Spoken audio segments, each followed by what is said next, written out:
Depth of neutral axis bna square by 2 equal to mast of d minus na. దాని తర్వాత critical depth of neutral axis ఇది NC equal to KCD. KC ఏమో ఇది neutral axis depth factor.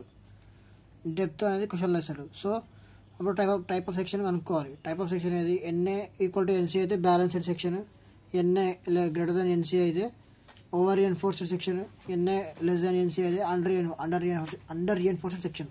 So దాంట్లో compare చేసుకోవాలి. ఇక moment of resistance అనేది over reinforced సెక్షన్కి BNA into N sigma CBC by 2 of D minus NA by 3. So ఇక్కడ మనకి మూమెంట్ ఆఫ్ రెసిస్టెన్స్ వస్తుంది. Moment of resistance equal to WL square by 8 మన క్వశ్చన్లో వేస్తాడు ఏదో అది. సో అప్పుడు డబ్ల్యూ కనుక్కోవాలి, లోడ్ కనుక్కోవాలి. ఇది మనకి కావాల్సిన క్రైటీరియా. ఇప్పుడు ప్రాబ్లం చూద్దాం. ప్రాబ్లంలో determine the moment of resistance of single reinforced beam 160 mm. ఇది 160 mm breadth, 300 mm depth in reinforcement consist of 4 bars of 16 mm dia. AST 4 into pi by 4 into 16 dia చేయాలి. The materials used are M15 grade అంటే FCK of concrete and FE 250 steel అంటే ఇది mild steel 250. If the span of the beam is L 5, span ఏమో L equal to 5 ఇచ్చిండు. Find the maximum distributed load that the beam can carry. ఇది question. మనం దీంట్లో ఇది analysis of single reinforced beam అని ఎలా గుర్తుపట్టాలంటే determine the moment of resistance అని ఇస్తాడు క్వశ్చన్లో. ఒకవేళ determine the moment of resistance అని ఇస్తే క్వశ్చన్లో మనం అది analysis of single reinforced beam of working stress method అని అనుకోవాలి. సో క్వశ్చన్లో ఇచ్చినట్టుగా given that breadth 160, depth 300, AST 4 into pi by 4 into 16 square ఇది ఇంత వస్తుంది. పక్కన పెట్టండి.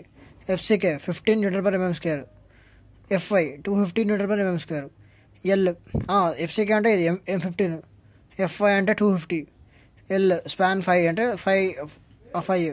ఇప్పుడు ఇందులో సిగ్మా సిబిసి సిగ్మా ఎస్టీ ఎలా కనుక్కుంటామంటే అది కోడ్ బుక్లో ఉంటుంది, చూపిస్తా. సో ఇప్పుడు సిగ్మా సిబిసికి permissible stresses in concrete page number 81లో ఇప్పుడు చూడాలి. మన క్వశ్చన్లో వాడు ఇచ్చిండు M15 గ్రేడ్ ఇచ్చిండు క్వశ్చన్లో. సో M15కి ఎంత ఉంది? 5 ఉంది. 5 తీసుకోవాలి. సిగ్మా సిబిసి 5 అవుతుంది.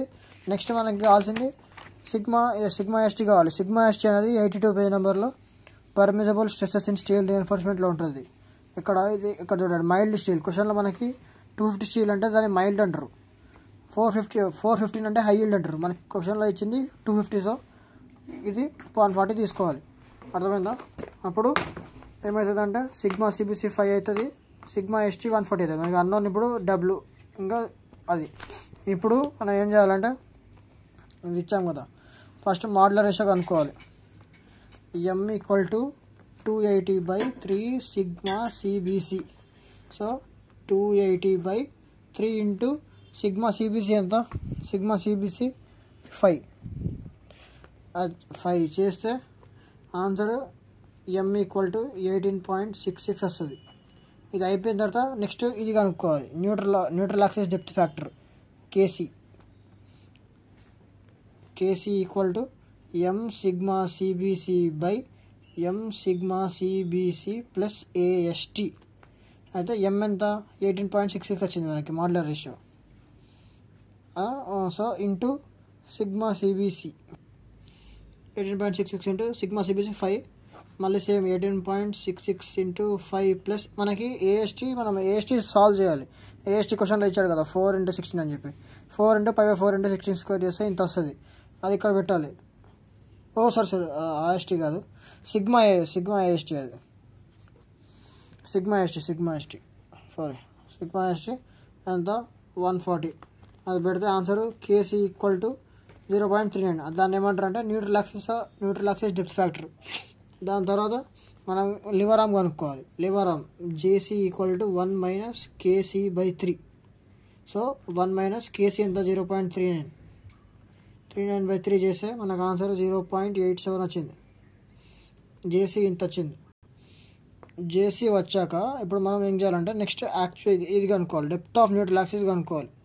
So depth of neutral axis formula BNA² = M AST of D - NA. మనకి NA తెలియదు. B ఎంత క్వశ్చన్లో ఇచ్చింది? 160 ఇచ్చాడు. 160 into NA square by 2 equal to M. M 18.66, ఇది ఎం, ఇది 18.66 ఇంటూ ఏఎస్టీ ఏమో మనం అది చేసాం, దాంట్లో ఇంత వస్తుంది. హాఫ్ డెప్త్ ఏమో 300 మైనస్ ఎన్ఏ. దీన్ని డైరెక్ట్గా క్యాల్సిలో కొట్టచ్చు, కష్టపడాల్సిన అవసరం ఏం లేదు.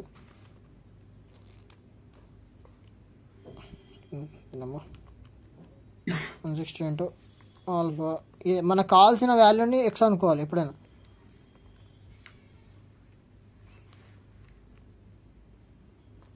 (160 ఇంటూ ఎక్స్ స్క్వేర్ బై 2). ఇక్కడ ఆల్ఫా సాల్వ్ చేస్తే నెక్స్ట్ ఎం ఎంత 18.66. 18.66 ఇంటూ 804.24 ఇంటూ ఆఫ్ 300 మైనస్ మనకి ఎన్నే తెలియదు కాబట్టి ఎక్స్. ఇప్పుడు షిఫ్ట్ సాల్వ్ ఈక్వల్ టు కొడితే మనకు ఆన్సర్ వస్తుంది. ఆన్సర్ ఎంత వచ్చింది? ఎన్ఏ అనేది 161.31 mm వచ్చింది. సో ఇది మనకు వచ్చిన ఆన్సరు ఎన్ఏ అని. ఇది పక్కకు పెట్టాక మనం నెక్స్ట్ టైం కనుక్కోవాలి, న్యూట్రల్ యాక్సిస్ తర్వాత క్రిటికల్ డెప్త్ కనుక్కోవాలి. క్రిటికల్ డెప్త్ ఇలా ఎన్సి ఈక్వల్ టు కేసీడి. మనకి కేసీ ఎంత వచ్చింది? 0.39 ఇంటూ డెప్త్ 300. అది చేస్తే ఆన్సర్ 117 mm వచ్చింది. ఇది ఎన్సి. సో ఇప్పుడు కంపేర్ చేయాలి టైప్ ఆఫ్ సెక్షన్ ఏంటంటే ఎన్ఏ ఈక్వల్ టు, ఇప్పుడు దీంట్లో ఎన్ఏ పెద్దగా ఉంది కాబట్టి NA NC, NA greater than NC. So ఇది ఓవర్ రియన్ఫోర్స్డ్ సెక్షన్. సో దానికి formula MR equal to BNA sigma CBC by 2 of D minus NA by 3. అయితే బి ఎంత? 160. ఎన్ఏమో మన ఎన్ఏ ఎంత వచ్చింది? ఇది 161.31 ఇంటూ సిగ్మా సిబిసి మనకి 5 వచ్చింది by 2 of D minus D ఎంత 300 మైనస్ ఎన్ఏ ఏమో 161.31 బై 3. ఇలా చేస్తే మనకి ఆన్సర్ వస్తుంది ఎంత? MOR equal to 15.88 into 10⁶ Nm/mm. ఇక్కడ మూమెంట్ ఆఫ్ రెసిస్టెన్స్ వచ్చింది. ఇప్పుడు ఆ మూమెంట్ ఆఫ్ రెసిస్టెన్స్ తీసుకోపోయి ఇంటూ లోడ్ కనుక్కోవాలి. MR equal to WL²/8. ఇది మ్యాక్సిమం బీమ్స్కి సింపుల్ సపరేట్ బీమ్ తీసుకుంటారు కాబట్టి సింపుల్ సపరేట్కి bending moment WL²/8. So moment of resistance 15.88 into 10⁶ equal to W తెలీదు ఇంటూ ఎల్ స్పాన్ 5000²/8. ఇప్పుడు క్యాల్సిలో కొట్టాలి. 15.8 ఏని అమ్మారా